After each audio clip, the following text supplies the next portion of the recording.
ملګرو سورې اخلاص تلته یو څلور پیدې ښیم ډېر بې انتهایي لویې پیدې دي او ډېرې مزېدارې دي چې دا مورد لازمي په تاسو سورې اخلاص وایي. حدیث مبارک کې راځي د الله رسول صلی الله علیه وسلم فرمایي وایي څوک چې 50 پیرې د ورځې سورې اخلاص وایي نه شپه کې وایي ورځ کې وایي خو چې 50 پیرې سورې اخلاص دی وایي روزانه لومبنۍ فایدې دا ده د ده به الله د 50 کالو ګناهونه معاف کوي. سبحان الله 50 کالو ګناهونه به وله معاف کوي. آیا که د عمر د 50 کالو نه کم وي نو د هغه باقي عمر به وله په نیکو باندې بدل کړي. ډېر لومبنۍ پیدا شو. دویمه فایده دا ده چې په جنت کې به وله الله رب العزت 15 د یاقوتو مرجانو محلات ورکوي.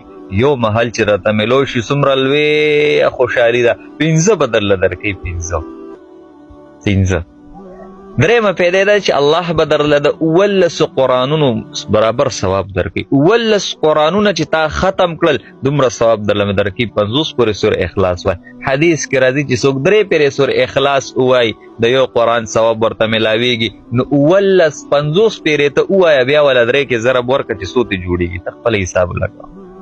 څلورمه پیدا دا ده څلورمه پیدا وایي څوک چې د پیغمبر حدیث ووري او په هغه شان طریقې بل مسلمان ته ورسوي دا صدقه جاریه شوه. د څلورمه پیدا شوه. یو سړی به شروع کړي سورې اخلاص په وایي 50 پیرې هغه ته چې څه میلاویږي تا ورته رسولي دي ته به ورسره پکې باق